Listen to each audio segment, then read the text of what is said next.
In a world of chaos, you have the power to unlock a time-warping version of our show with a peek behind the scenes and even more Nathan and Krissy banter.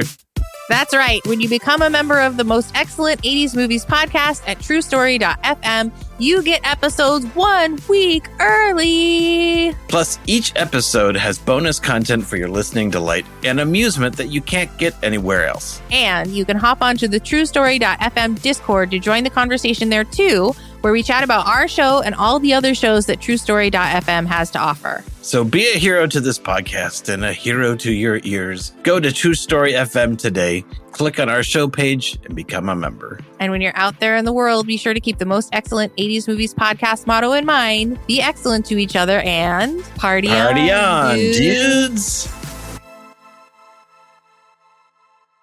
Before we dive in, here's another show you can enjoy in the True Story FM family of entertainment podcasts. In a world where podcasts are a dime a dozen, one show dares to stand out from the rest. The Film Board, a podcast unafraid to tell it like it is. We're here for one reason and one reason only. Downloads. That's right. We review new release movies because that's what gets people's attention. But just because we're in it for the clicks doesn't mean we don't take our job seriously.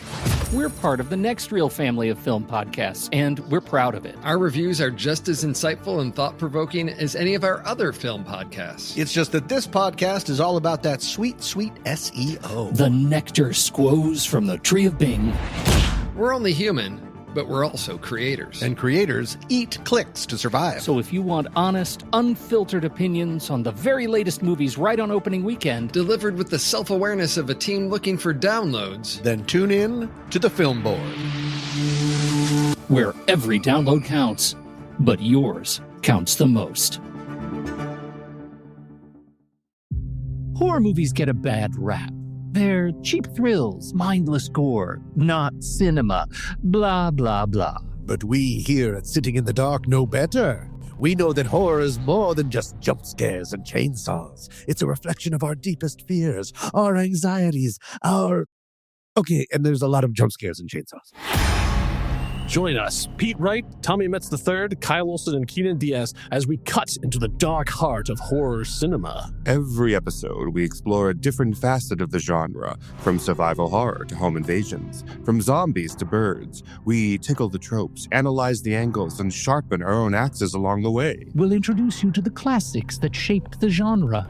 And the modern masterpieces that are pushing the boundaries of terror. Sitting in the Dark is your guide to navigating the terrifying, thrilling, and sometimes hilariously bad world of horror movies. We'll help you understand why we love to be scared. And maybe even convert you into a horror fan yourself. So turn off the lights, close the basement door, and join us. Sitting in the dark.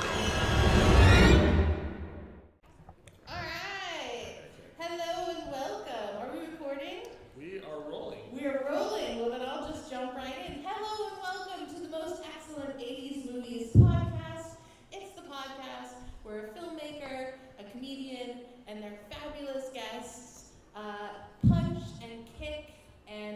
kick their way and flail their wings as we float majestically through the 80s movies we think we love or might have missed with these our modern eyes. And today we're talking about Batman, a movie selection from 1989, about which Google says... Eventually, having witnessed his parents' brutal murder as a child, millionaire philanthropist Bruce Wayne, played by Michael Keaton, fights crime in Gotham City disguised as Batman, a costume hero who strikes fear into the heart of villains. Disguised as Batman.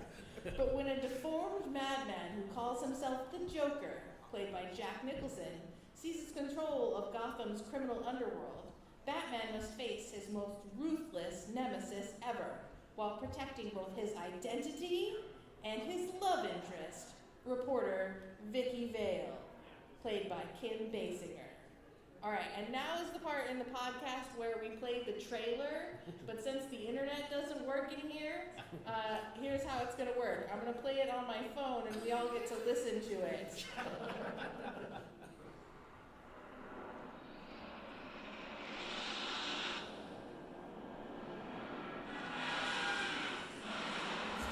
plane flying around.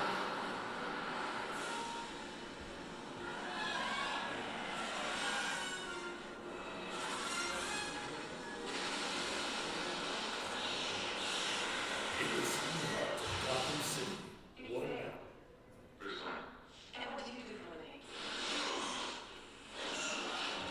Punches guys in the face.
Woo! Batman from 1989. All right, I'm Krissy Lenz. I'm one of the directors of the Neighborhood Comedy Theater in downtown Mesa, Arizona, where we do improv every Friday and Saturday night. And with me, as always, is Nathan Blackwell, independent filmmaker. And then we have two wonderful and handsome guests. two both wonderful and handsome guests. Yes, indeed. Are you going to make them introduce themselves? Yes. Okay. We are the both sons of something. So I am Kyle Olson. And I'm Andy Nicholson. But tell us a little bit about what you do, because Kyle, you're a wonderful podcaster. You do fabulous audio dramas. Tell us just a snippet of your favorite things that you do. Yes, thank you. I do many things. I have a couple of different podcasts that are going on right now. I have one called The Storywell, where we get a creative person on and then make up a story. It could be a movie, could be a book, could be a television series, we don't know. And at the end of it, we give the story away. So anybody who's listening, you can take the story and do whatever you want with it. We release under Creative Commons Attribution. It is super fun, it is super silly. It's a dog park for your imagination. And then the other one we are just launching, brand new, is called Craft and Chaos. It is about the weird things that go along with coming up with fun, creative things to do. So it's about inspiration, but it's also about being hard work that goes into making creative things and some of the weird things that come along with it. So I do that with 3 other people. It is brand new on the TrueStory.fm family of podcasts, which is run by... Hi there, yes. True Story FM, I'm one of the co-owners of it, and we produce podcasts, and I also host a number of them. I have 3 movie podcasts, The Next Reel, where we talk about a movie every week, movies we like, where we bring on guests from the film industry and talk with them about one of their favorite movies, and another podcast called CinemaScope, in which I have a guest on and talk about a very specific genre, subgenre, or film movement. For this month, we're doing found footage horror. So, all sorts of fun movies and things to talk about over our podcasts. All to be found on the TrueStory.fm, where you can find the most excellent 80s movies podcast. It's synergistic. It is. It's a full-flowing synergy. But we're here to talk about Batman from 1989. This is a particular favorite of mine. I'm a huge fan of Tim Burton. I'm a huge fan of Michael Keaton, and this was just such a treat for me as a kid. I remember seeing it in the theater, I remember being obsessed with it and running around and punching and kicking things. What about for you, Nathan? Oh yeah, for sure. Like this one in particular, like this kind of hit me in that sweet spot of like 12 years old, 13 years old, and like this was like the first, at least for me. I mean, there was Superman like 10, 11 years before that. Mm-hmm. But this was like the first time, because at this point it was just, you know, at least on visual media, other than like comic books, it was Adam West was Batman, you know, and then there was like the Batman and the cartoons, but this was the first time that superheroes were given kind of like the serious treatment outside of Superman. But I mean, I kind of feel like there's Superman and Batman columns for people in some degrees of like, basically like, it's like that meme is like the really happy, bright kid and then the goth girl next to it. Yeah, that was me. You That know? was that goth girl. And The dark smeared eyeliner and the. And so, yeah, I hadn't seen like the Frank Miller Batman, but this was like the first time it's like, here's an action, dark, serious Batman. And it was like, for a kid who had never seen anything like that, it was just like a revelation. It was like, yes, I'm all about this now. Yeah. I remember when it came out as well. It was the first thing that I remember being not Star Wars, that was an event. That it wasn't just you go see the movie, you enjoy the movie, you're done with it. It was the Happy Meal tie-ins, it was the commercials, it was the Prince album, it was a full multimedia event. Yeah. It was all we talked about for like all summer. That was the. I still have the ticket stub. Yeah, I might still too. I know I might still have like because there was a whole set of the collector cups, the 32-ounce cups that had all the different characters. I also have the Dick Tracy tickets. Yeah. So I think it was the same summer, but not as fond as that one. No, I say you had an opening next year. You actually Well, remember? I do. Well, I mean, it was huge when the movie came out. I mean, you know, MTV had like, they were giving away the Batmobile, you know, the special prize, like all sorts of things. And it was, for me, at 16 years old, it was the first movie that I went to that was like a midnight screening. And that was so exciting. It was like this sold out experience. And the crowd was just electric, and it was just alive. And I'll never forget, because you know, for those of you, I mean, I'm sure you've all seen it since you're here to listen to us talk about it. But there's a scene where Bruce is talking. There's a scene where Bruce is talking to Alfred about Vicky Dale, and Bruce is like, yeah, I don't know about that, and Alfred says like, well, like I can't remember exactly what the words are, but it's just like, well, she does seem kind of like brightens up the place. She brightens up the place. And somebody in the audience just screams out, "Nail her, Alfred!" And like that was been so burned into my head, and it's just like that's what I think about with these types of screenings where you just have like these electric, vibrant, opening night crazy crowds, and that's like this movie really kind of represents that for me in a big way. Yeah, that's wonderful. So this movie starts kind of a funny way. We follow a little family as the dad, like, insists. We think we're getting the Batman origin. It's a bait and switch. We think these are the Waynes. It is a bait and switch because it's the mom and the dad, and they're pulling the son along, but they are just stumbling through the crowds, and he's like, "I know the way, follow me." And he's like gaslighting his whole family as he drags them through the city, and of course they get attacked and mugged, and then the muggers. It's Gotham, and Gotham in this movie is like so trashy.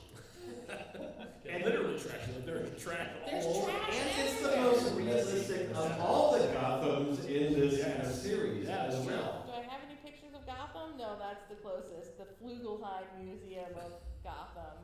But yeah, Gotham is trash.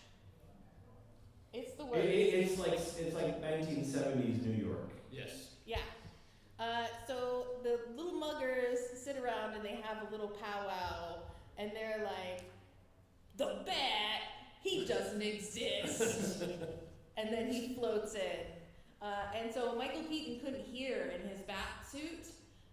So He couldn't turn his neck either. He couldn't turn his head, and he couldn't hear anything. So can you imagine like trying to fight crime while you can't hear anything and can't turn your head? Like, just for a moment, cover your ears. Didn't they say like Christian Bale was the first Batman who could turn his head? Who could move his neck? First movie neck. Yeah, first movie Batman. We solved that problem. It took until Christian Bale to solve that problem. I think I still had that problem with Batman Begins, though. I don't think he got it fixed. I think it was the second movie when he changed his suit. Right, exactly. Because it was still like one giant, huge Like, neck piece. yeah, like how do we figure out that bat cowl issue in all of these movies? Because it just has to be that striking profile. Right. Yeah. And it doesn't matter. And it works. It works. It still holds up. Look at that profile. Oh, the angle. But so he beats up the muggers, and he says, lets them go and says, "Tell our friends about me." And then I realized that later, to just jump ahead a little bit, when the Joker goes on a tear, he has nothing. So he basically starts putting Smilex, like a chemical that makes people look like him, and it spreads the word. He's literally not gaining anything from it. Right. They're both obsessed with brand building. Yeah, that's what this movie is about. Yeah, it's about brand management. Literally, because at the beginning, like Batman's still new. Like there's rumors about him. Like the cops don't even know if he exists. Like when Gordon sees him, he just is like, "Holy hell!" Yeah. But it's not really an origin story. Like when I sort of it's not the other Batmans that we'll get down the line where we have to tell the whole story of the parents getting murdered and the guy who murders them. Right. But he's still relatively new on the scene. Yeah, it seems like this is early in his career. Yeah. It's the brand building phase. Yeah, exactly. Trying to get the word out. He's got to get his name out there so that people know what to fear. Did you guys notice that later we go to Harvey Dent and like the city mayor and they're all talking about how the festival of the city is going to go on and everyone in the whole world is smoking. Isn't that so 1989? Like you just wouldn't see that today. Like they're smoking in the elevator, they're smoking in the town hall lobby. And I don't know why, but it shocks me in these 80s movies we watch to see people just like openly, like the Ghostbusters are chain smoking and stuff. It's crazy. You think by 89 that it would have already shifted, but no, it really isn't. There's smoke coming from everywhere in Gotham though. Like every vent is steaming. Because Gotham is trash. Yeah, the whole air is filled with trash. Yeah. The vibe of Gotham. It's interesting though, like so this is Tim Burton right after Beetlejuice. But Beetlejuice is still in theaters while they're filming. I looked up the timing of it, and Michael Keaton was probably still out promoting Beetlejuice because things lived in theaters for a long time while they were shooting this. Because this was like they started shooting in like October, and Beetlejuice had just come out like a couple months earlier. Wow. It's wild to me to think that everyone was thinking of him as Beetlejuice while he was running around. And that's why they didn't want him, right? That's why they didn't want him, is because they saw him as this silly, goofy comedy star. Yeah, this was like one of those early, like pre-internet campaigns. Of not our Batman. Yeah, 50,000 letters that they wrote, handwritten letters. Can you imagine? When was the last time you hand wrote a letter? Pen to paper to be like, no, not my Batman. Michael Keaton sucks. Yeah. Love concerned citizen. He may be clean and sober, but he's not Batman. Yep. So you got that. He's my favorite Batman, I have to say. Is he? I think just because I grew up with him, he's who I think of as Batman. You know, and even in that terrible Flash movie that came out, I was so excited. He is great. Like he's great, and there's a great performer, and a great human being, apparently. But this Batman is really bad at being Batman. He gets knocked down and knocked out and knocked unconscious so many times in this movie. Kyle, he's just a Have man. you tried wearing that? No. And his gear, like the bat jet, gets shot down. Yeah, exactly. By a guy with a pistol. Like that didn't surprise me. Right. It was the 80s. It was the late 80s. I was really surprised that the bat plane didn't have tolerance for more than one bullet. Exactly. That was a real bummer. But I guess that asks the question. There's some actors who we've now had several Batmans, several Jokers. So many. And like 4 or 5. You know, so I feel like there's some people who do Bruce Wayne really, really well, and some people who do Batman really well, and not always the same person, you know? Yeah. So who do you think does Bruce Wayne the best, and who does Batman the best out of all? Michael Keaton. Well, I guess the question is, like, do we prefer, how deeply brooding do we want Bruce Wayne to be, right? Yeah. How real do you want his trauma to be? Yeah. You know? Because in the Batman, he's probably the most. That's probably the most. Yeah. In that one. Literally like not taking showers and not wiping the makeup off his face. Yeah. Like, It's certainly the handsomest, I will say. He's like, That's the sexiest Batman. Not that any of you care about that. I was going to ask that. Because then I know we're going to get to it more, but like I have to add. I'll ask you, Krissy, first, and then the rest of the gentlemen can answer too. Is Jack Nicholson sexy in this movie? Like I know he's the Joker and he's crazy and all that kind of stuff, but like he was a sex symbol at this time. Like in the People magazine Sexiest Man of the Year competition. Like is he? Because I don't see it. This is a slow moving nod. No, he's not sexy in this movie. Okay. I think in terms of sexy Jokers, you go with Heath Ledger. Because you're like, I can fix this hospital exploding Batman. Okay. Yeah. Just so I know where your ranking is. No, Yeah. My metrics are skewed, boys. Sorry. But no, I'm not into Jack. I'm into him as a character. But no, he's not sexy to me in my eyes. Yeah, I feel that this Jack Nicholson is the closest to The Departed in his like filmography. Like he starts off as a gangster. Yes. Yeah. You know, like an enforcer and a gangster. And this is one of those movies that I'd seen so many times. Like I memorized like the sound effects and like the pitch of people's voices. But I haven't seen it in like 12, 13, 14 years. Mm-hmm. So it was really interesting to see some of the stuff that I totally missed as a younger person in their late 20s, 30s. So that was and to now see it with the fresh modern eyes. So what's an example of something that you saw and you were like, ew? Because I can think of at least one. I got one too. Okay, you guys go first. Do you have one on deck?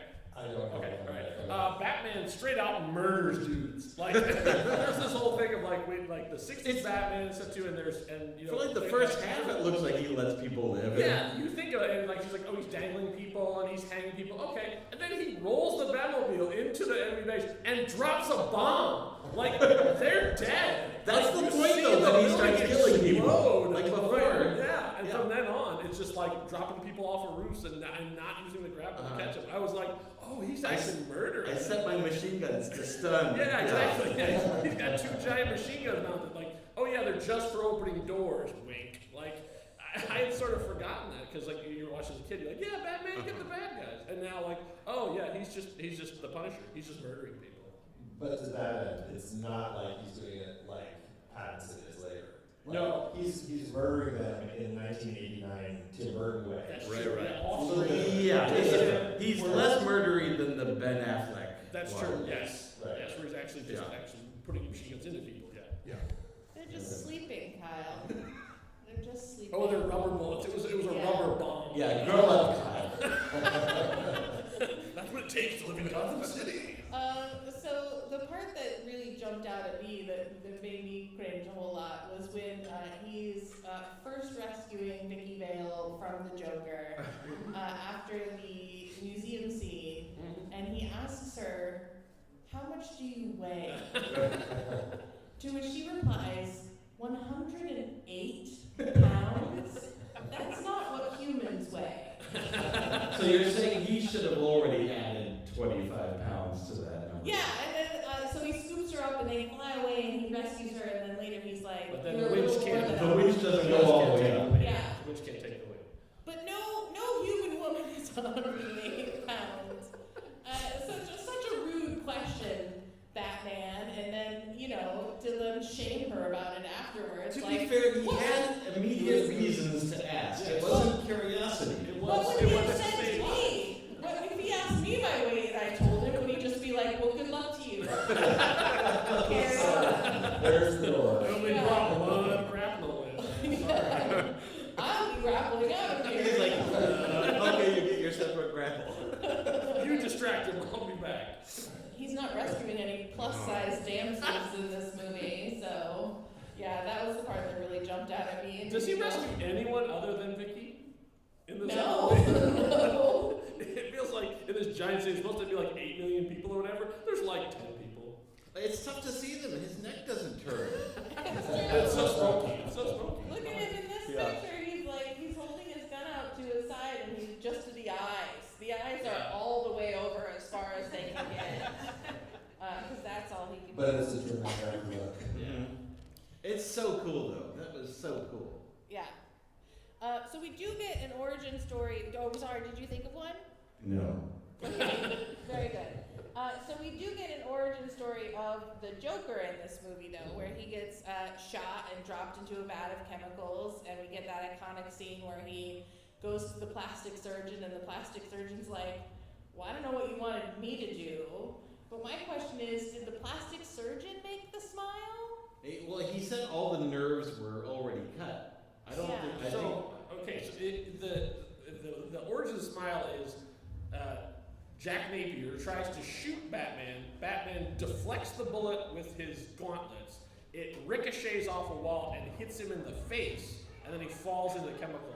And somehow from that he gets a big smile. He got like a spray of chemicals before he went in. Oh, was there a spray first? Yeah. Okay. Yeah. So he was all kind of bloodied. So I know the bullet comes back and there's a big thing of blood, and then he covers it, so we don't ever see it before he goes into it. Well, we're to assume the bullet goes through, right, in and out. Right. Yeah. But yeah. Okay. I just wanted to see if we're clear on that part. I mean, as a plastic surgeon, he did a lot of work. You want to cut to that bullet hole. Yeah. I mean, otherwise it's just somebody with two little holes in their cheeks. Like everyone's gonna That's called dimples, man. dimples. Yeah. Yeah. Maybe that's the new feeling. People pay a lot to get those installed.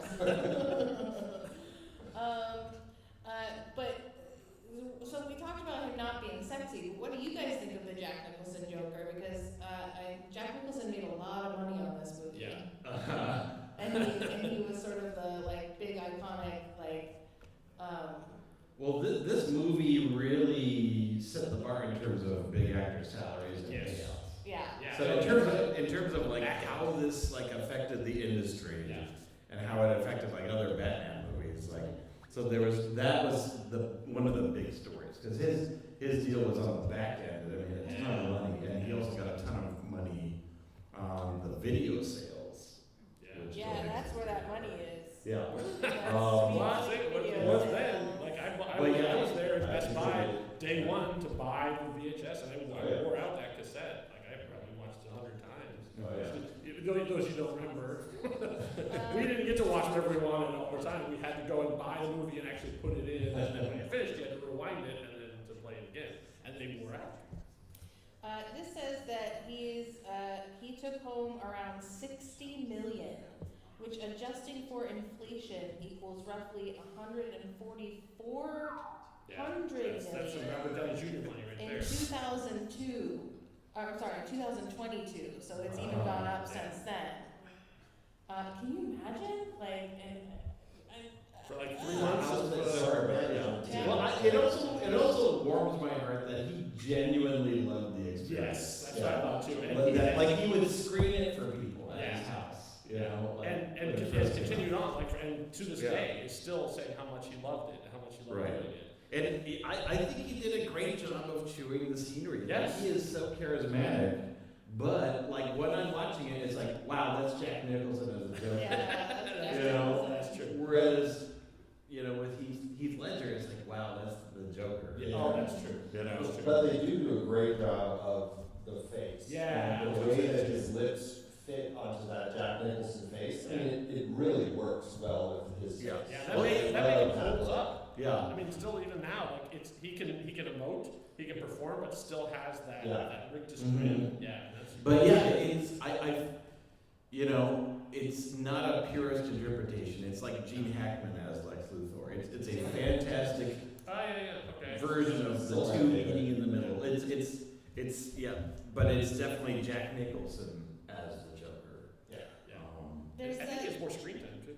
Yeah. That brilliant part where he's in the museum. Well, I love what they did with his makeup too, because he's wearing the white makeup with the red lips and the green hair, and he tries to humanize himself to go out into public, and so he puts on flesh-colored makeup and covers his hair. But then he has to wipe that off, or it gets splashed in his face, and it runs off. And so they had to float the flesh-colored makeup above his white makeup with grease, Wow.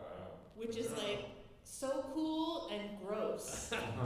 But even it's such a technical challenge to do the 2 layers. Like literally, it was 2 layers of makeup and one type that could be removed. And also, here's another thing: he was allergic to spirit gum. Oh, which is the glue that you use for that face makeup. So he was allergic to it? Yeah, he's allergic to spirit gum. So they had to use something else. Did they use super glue? Yeah, they had to just lick it and stick it. But there's that part where he's like, there's 2 parts that I really loved of this Joker. When the one was after the museum heist. Where the water splashed in his face. And he's like, where does he get those wonderful toys? Yeah. And I'm just like, girl, you got wonderful toys. I know. I was so jealous. jealous. So you have a lot of notes. So I don't understand the timeline of this movie because he goes from like gangster to getting full plastic surgery to having people with logos on the jacket and like cars decorated and a giant gun. I'm like, this like supposedly happens over like a week.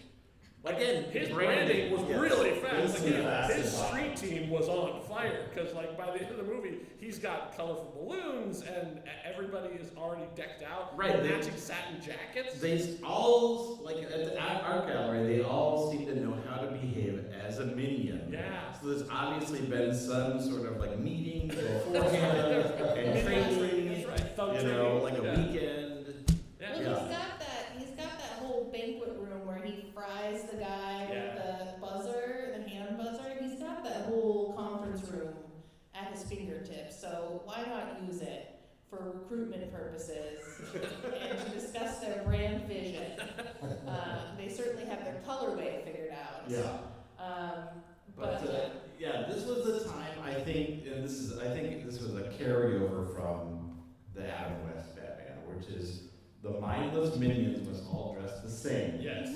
And I think it's kind of related to how I think there's a lot of connective tissue between this and James Bond. Yeah, I was thinking the same thing. Yeah, because not only you've got the villain mastermind who has the minions and they all must be identical, but then you've also got the hero who has a new love interest each movie. Yeah. And so this is kind of what we had as our reoccurring superhero heroes. Yeah. And all sorts of gadgets. Yes. Yeah. And he has his Aston Martin, which is the Batmobile. I mean, there's a lot of like especially Roger Moore Bond's DNA in this. And a lot of that's actually an interesting comparison because that was kind of another superhero that we had in theaters at that time. Right? Yeah. Roger Moore is kind of maybe not Campy? quite Chris Rossing goofy, but he definitely was pretty goofy. This is very much an octopusy sort of crossover time. Yeah. I did love the part too where he's losing his balloons. Where did he get those balloons manufactured? It's been about a week. Who's hand sewing these balloons? After being at Phoenix Fan Fusion, I believe that any one of you could do it. But he's so sad when his balloons go away. He's like, my balloons. He stole my balloons. He stole my balloons. I needed those balloons. And I felt so bad for him, like genuinely. I was like, he's just trying to make people smile and die. Well, in Gotham, there's a huge wealth disparity. Yes. Like everyone is covered in crap and poor, except these millionaires who are taking out their whole thing in public. Their time is Now, having said that, though, I would love to live in that world rather than our world, where they just buy stuff. Yeah. You'd rather they have parades? Like, I understand that some people have to be murdered in this scenario, but if we've got Batmen and Jokers in our world, it just makes it a little more interesting. Yeah, he's not very, they say he's philanthropic, but he lives in that big, giant mansion. I love the scene. My favorite part probably is when they're having dinner and the banquet table is like this long. Oh, yeah. And they're seated at each end of it, and she's like, can I have the salt? The what? The salt? Oh, That's yeah. Total Tim Burton humor. Yeah. It is. Very Tim Burton. I love it. And he's like, you know what? I don't think I've ever been in this room. Yeah. So he's not exactly spreading the wealth around to the poorest citizens of Gotham. And even there's that bit with the pen too. Like he takes the pen and doesn't know what to do with it, and he sticks it in the flower pot, and then Alfred comes along right behind him and just picks it up as if he's done this 100 times. But I was like, was that actually Bruce Wayne being distracted, or was he like playing the bit? Like there's this whole thing of like, is it Batman pretending to be Bruce Wayne, or is it Bruce Wayne pretending to be Batman? Right. And it's. I mean, that's always been the question. It's sort of like, is Bruce Wayne the act because it's all Batman? But in this, he just seems like just kind of a befuddled dude. He's charming, but I never know. Like, is he secretly like, oh, this is what Vicky expects of me, so this is what I'm going to do. I'm going to be the eccentric weirdo. Well, we get that in the different iterations of Batman, right? Where it's like trying to figure out like, how much do I have to play this role, and how do we do it? Like Christian Bale has the whole like, well, what am I supposed to do? And it shows up in the fancy car with the movies. That's right. And so it's like, he's trying to figure. This is this version of Bruce Wayne trying to figure out how to be a normal person, I guess, around other people. Yeah. One thing I really like though, because it's so art design, there's not a ton of 80s-ness to it. No, that's true. Right. But I did really appreciate when he was like working at the Bat computer wearing a black turtleneck. But he had these really light denim like mom jeans. Yeah, and the wearing glasses. I was like, oh, that's very Steve Jobs. Yeah. It worked for me. Yeah. I was into it. I was into his mom jeans. So what did you guys think about the romance between him and Vicky Vale? Oh, and one of the two women in this movie? Yeah. Where they have one date and then she's like, but I'm in love with you. And he's like, well, I'm in love with you too. Let me tell you my secret identity. Well, where Alfred made that decision. Right, before that he was gonna do it. Well, maybe. He went over to her house and had a whole speech prepared. And he was like, oh, Batman, are you sick? I'm Batman. Like that part seemed really Mr. Mom to me. Yeah, and it's like, why does she need to know you're Batman?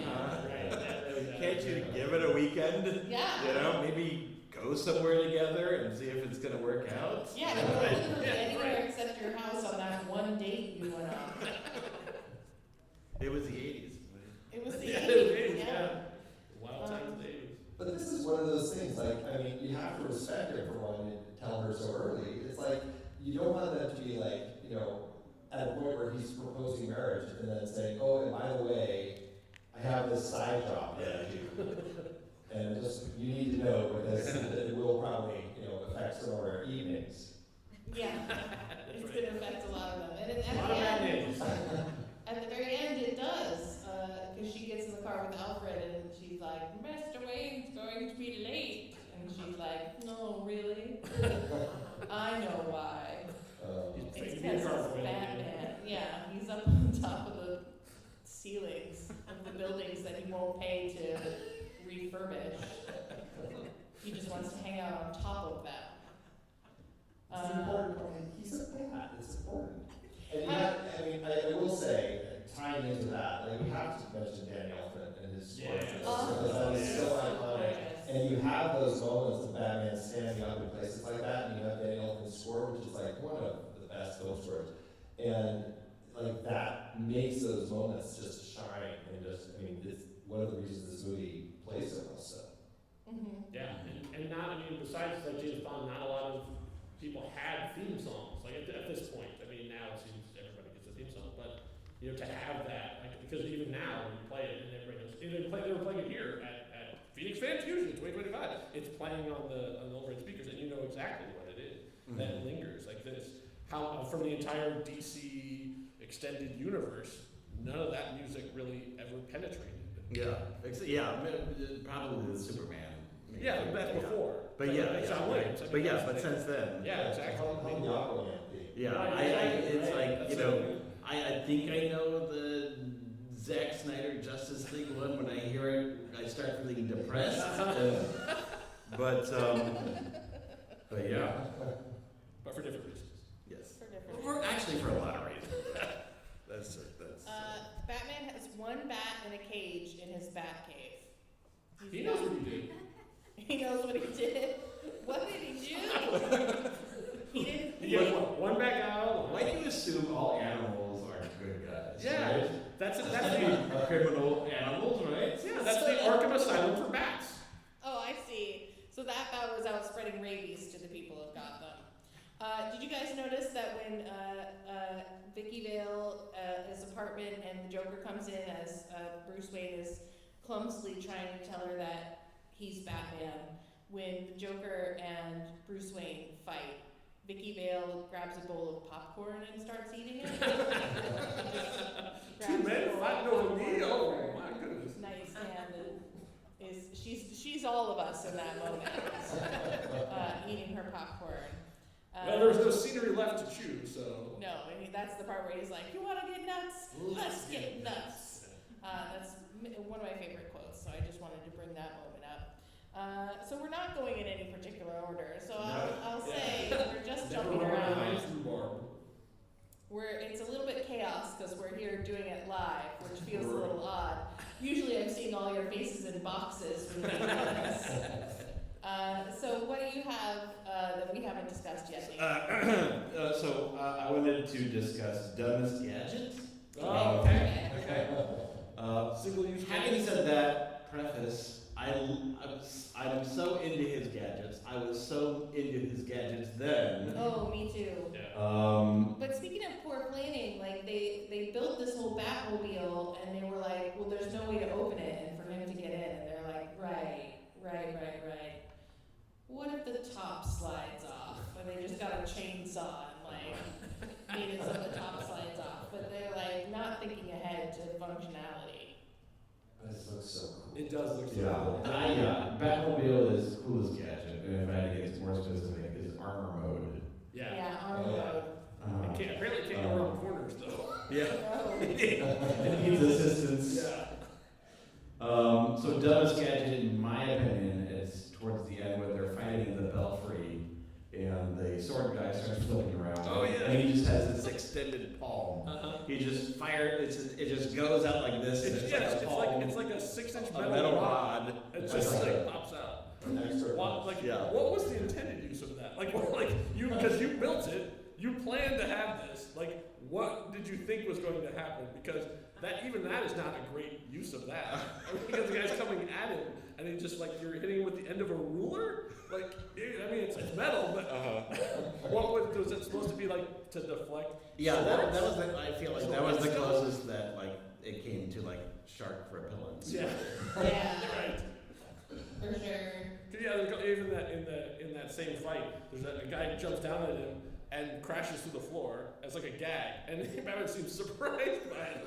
But aren't you supposed to be one with the night? And whoa, what was that? Oh, whoo, good thing that guy didn't get me. Once again, as you know, Bruce has been doing it for maybe a year at this point. Do we think he's been Batman? I think that's.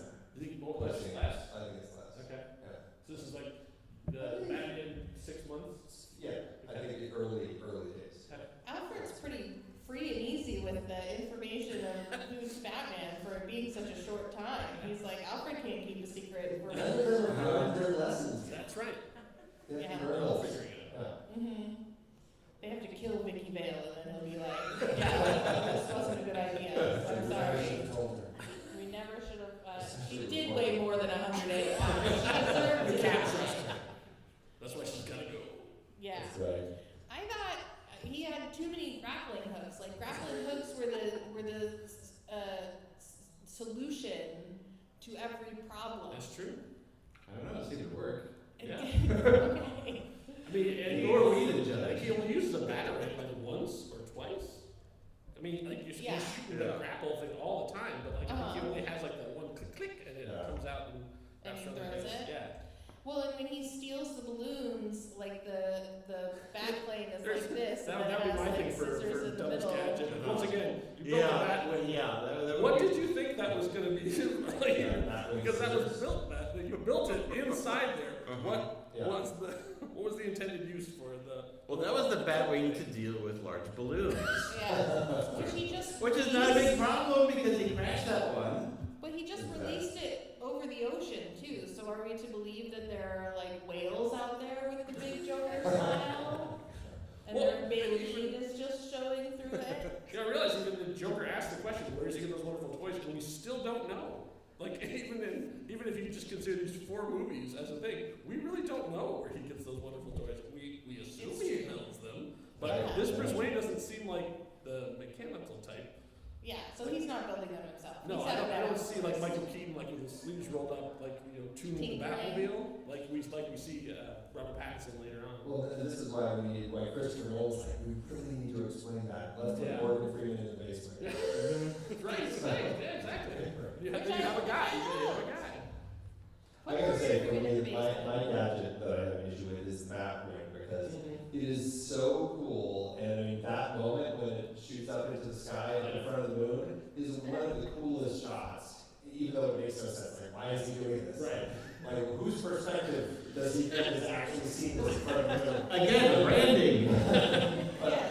But then that's how he gets the idea for the bat signal. He's like, this is the idea. Maybe he's been fighting for years without the Batman suit. And he's like, I need a new angle. And I want to know who in Gotham cleaned up the Batjet. Like, yeah. Because it was just sitting there outside the bell tower, and presumably Bruce Wayne left it. He couldn't go pick it up. Well, he's going to pay for it out of his good kind heart to, clean up the streets. Yeah, well, Bruce Wayne volunteers to take care of that. Don't worry. Also, when we get up into the bell tower, at the very climax of the movie, we see how hard it is for Batman to get up there. Joker is dropping giant bells on him, and the stairs are blowing out, and he's having to jump and leap and everything. But when we get up to the top, there's no shortage of karate ninja villains up there. There's like 40 or 50 of them that he has to dispatch. How did they all get up there? When did they all get up there? Where did they come from, Nathan? You want a chart, is what you're saying. I do. I want a chart, and you as a filmmaker must provide one. Okay. So that's coming soon? Yes. That's Let's just all be quiet for 5 minutes. The Belfry, apparently the Belfry was a source of contention. I read about the making of this, and there was the studio was like, it has to end in a giant belfry. Like, there's nothing in the script about a cathedral or belfry and stuff too. Well, it has to end there. And so apparently Tim Burton showed up, and they had built it, and it was like, oh, okay, so now we got to figure out how you get from the parade to there. And so there's even apparently there's a whole thing of them shooting it, and Jack Nicholson is doing all these things of like climbing up the stairs over and over. He's like, why am I going up there? And he's like, we'll tell you later, because they hadn't figured it out yet. Yeah. They literally were just shooting them going up there because they had it. So I don't think there ever was an answer. It was like, when he gets up there, there's going to be a big fight action sequence. Okay, that could have happened on the street. Like, there's really nothing except that you get a bat in the belfry, and that's the whole thing. Well, that makes my job easier. One thing I did want to bring up too, before we move on to our deep cut recommendations and our ratings, is that they actually, and you guys probably know this because it's like a famous story, but they offered the role to the Joker to Robin Williams as a way of sort of tricking Jack Nicholson into saying yes. Because when they got Robin Williams to say yes, they went back to Jack Nicholson and said, well, Robin Williams is going to do it. And he was like, F that. I'm doing it. And Robin Williams was so hurt by it that he didn't do any Warner Brothers movies for like years and years and years and years. And I feel so bad for Robin Williams. He really wanted to be the Riddler. That is the thing. Like, he would have done they the wanted Joker, him for but he it, really wanted to be the Riddler, and it just never came together because of the Jim Carrey. Was he even sadder when Jim Carrey got that one? Yeah. Honestly, yeah. I know it's Warner Brothers, they're not going to work with that. Right. Yeah. He's still really disappointed. Did you guys know that story? No. Yeah. I mean, there's a lot of names we're sort of bandying about too, about who would be Batman and who would be Joker. And you could do probably like a whole podcast series on the Batman movies that did not get made. You go back. There's at one point it was going to be Bill Murray and Eddie Murphy as Batman and Robin. And like honestly, like there was ink on paper about that. It was going to happen, and because like they were still thinking of it from the '60s thing. It's gonna be wacky. It's gonna be silly. It's gonna No, that's worse than Nicolas Cage's Superman.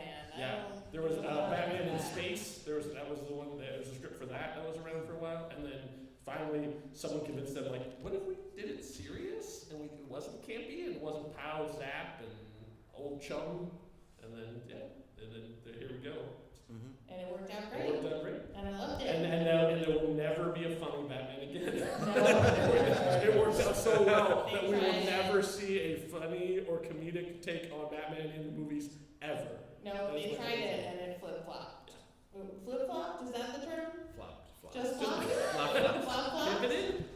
It flippity-flop? I don't know. It flippity-flop. So on a scale of 1 Batjet to 10 Batjets, which we know he needs multiples of, how many Batjets do you give Batman from 1989? So I'm gonna go 8 out of 10. So Okay. I think there's so much that's cool about this, so much that holds up, but then 2 out of 10, not as much. Yeah. Okay. It's You're taking two two off. You're taking 2 away Yes. for the campiness, for the datedness. And then a lot of this, again, it's not his fault because it's still in some ways figuring out the serious superhero movie. Yeah. You know.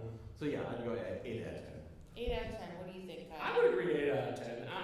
Because I find it incredibly entertaining. It is really fun to watch. And I'm not, I love all the Batmans. So like I don't have a thing about this being like, oh, it's not as serious, it's true to life, it's not any of that. I don't care about that. I just enjoy it. But it is very heavy on Jack Nicholson, very heavy on Tim Burton, and very light on Batman when you do the ratio of it. But I still sat down and watched the entire thing through and could quote almost the entire movie and still had a really good time. So. Same. Except my 14-year-old son Rocket did not enjoy it. Oh. I was like, you're gonna love this. This is the Batman. This is the Batman from when I was a kid. This is the Michael Keaton Batman. Oh, the Joker's so cool and you're gonna love it. He was like, Mom, this is dorky. And I was like, what are you talking about? It's dorky. And he's like, I gotta go. And he ditched me. And we've never spoken to him again. No, I sold him that very day. I showed my daughter when she was about 16, and she had not quite as real reaction, but she was just like, yeah, it's fine. But I showed her Batman Returns, and she loved it. Yeah, I'm gonna I don't know if it's the Catwoman of it, or it's like she was like, Catwoman, right? Yeah. It's full concentrated Tim Burton on that one. Yeah. Like they're letting him just run hard with it. What's your rating, Andy? What is your Batman rating? You know, probably in 1989 when I saw it, it was probably 10. Yeah. Absolutely. And I feel like, over the years, 9, 8, I'm going to say 8, but it could be 9. It's such an easy watch. And just like you guys, it's like, it's burned into my brain just watching this. I can just repeat line after line, sound effect after sound effect. So. Yeah. And Prince songs. And the Prince songs. Yeah, we didn't even talk about the Prince songs, Yeah, Prince songs are pretty outstanding. And this is the first time I remember there being like an album that was like pushed with the movie. Yeah, music like, from I'm sure it inspired happened by. before, Yeah. No. but it was like, this is the first time it was like, we gotta get that CD, we gotta get those Prince songs. Yeah. We gotta Well, I guess, Footloose was before this, right? Yeah, a long way before this. Yeah, so I mean. But that tied into the movie. That's true, yeah. Just for the sake of agreement, I'm gonna say 8, so we have the first instance where we all agree. One happy colony. Yes, we all agree how many batarangs it deserves. And so the other thing we do on this podcast is we do a deep cut recommendation. So if you liked Tim Burton's Batman, what's something that's a little bit off the beaten path that you might also enjoy? This is the most excellent 80s podcast. Do we have to zoom in the 80s or? No, it doesn't have to be from the 80s. It doesn't even have to be a movie. It doesn't have to be a movie. It can be TV. It can be a real life experience. It can be anything. Okay, I would go just because I thought of something else. I want to make sure that it was within the rules. So there was an obscure 90s movie that very much tried to be the Batman 89 and failed miserably. It was called The Phantom. Starring Billy Zane. I unabashedly love that movie. It is cheese-tastic, but it's trying so hard to be Batman, but it It never is, but it still is. It still is super fun. Slam Evil. Watch The Phantom. The Phantom? The Phantom, yeah. He's in it's Billy Zane in a giant purple suit carrying twin guns and he's so committed to it. He's so cornball in it. It's I find it immensely watchable. Wow, okay, I've never even heard of that. Yeah. Well, exactly. It came along No, I've never heard of it. Well, it's a 90s movie. Yeah, Oh, it's a 90s movie. Yeah, that's why I got. I missed it. Sorry, I was not in my superhero era on that. What about you, Andy? I know that you're putting you on the spot because you didn't know you would be a guest on this podcast. I know, this morning. I found one. I was like, what's this superhero movie that people I would call a deep cut? And I can't. I watched this several times in college, and we always laughed. I can't guarantee it's actually any good, but I laughed a lot. It's David Wayne's film Blank Man. Oh, wow. This is the plot. After his grandmother was killed in a mafia hit, Daryl fashions a bulletproof overcoat to wear over red long johns, becoming Blank Man, a superhero without any superpowers, save some inventive tinkering skills, just like Batman. When Blank Man's crime-fighting crusade causes a sensation around the city of Metro, Daryl's brother Kevin, David Allen Greer, reluctantly agrees to become Blank Man's sidekick, Other Guy. When people forget the power of In Living Color, like it Oh, really was a power, a force. Yeah. Anyway, can't say it's a good movie, but I laughed a lot at the time. No, it should. I love it. Yeah. All right, do you have one, Nathan? So I guess I feel like there is a before Iron Man and after Iron Man in terms of like the generations of superheroes. BI and AI. Yeah. In terms of superhero movies that I feel like really still hold up, like really well, I'd have Batman, but I would, of all the other ones beforehand, I would say Spider-Man 2. Not super deep cut, but I would say if you haven't seen it in forever, Spider-Man 2 is a great. The Sam Raimi one? Yeah. Okay. What happens in Spider-Man 2? I'm completely Doc Ock. Doc Ock. But the thing that makes Spider-Man 2 so good is that, like, the first one did a lot of heavy lifting in terms of origin story, but the second one really is about Peter Parker and just making his life as bad as possible, and just him. It's the movie that has done the best in terms of how hard it is to be a superhero. Yeah. And it's also way funnier than the first one. Okay. So. Excellent. So my response was to the question really, where do they get those wonderful toys? Yes. And I think that they get them at Phoenix Fan Fusion. So my recommendation is that you attend your local comic convention, wherever you are. You probably have one near you that's worth attending. And if you're in the Phoenix area, attend the Phoenix Fan Fusion and get some wonderful toys. Kyle got some light up D&D dice that are wonderful toys. Really cool. And you see people walking around with their wonderful toys that they made themselves. So I recommend Phoenix Fan Fusion, or whatever your local comic convention. We can't call it a Comic-Con because that's not allowed. Because the lawyers. Not allowed. But whatever your local comic convention is, go get you some wonderful toys. All right, so before we wrap up, let us know, where can we support your filmmaking endeavors, Nathan Blackwell? The easiest way is to go to my production company, which is Squishy Studios. SquishyStudios.com. We made a sci-fi web series called Voyage Trekkers about the worst starship crew in the galaxy. It's wonderful. I highly recommend it. And but we recently did a low-budget feature film called The Last Movie Ever Made. Also wonderful. Also recommend highly. So the links to that, you can see it on Amazon or Tubi right now. Yeah, SquishyStudios.com. So you said Tubi, in my head it said Quibi, and I was like, Right. Oh no, we've gone backwards. Yes, True Story FM, TrueStory.fm, I should say. That is where all the stuff is. There you can find Storywell, you can find the Swashbuckling Ladies Debate Society, which is my audio journal podcast, and Crafted Chaos. And also the Marvel Movie Minute, which I did some stuff on before. So they're already recording the next season too. Great. For the Dark World, they're recording. Godspeed. Oof. I tell you. That's a tough one. There are funny moments. Yes, there are funny moments. I agree. Some stars running around naked.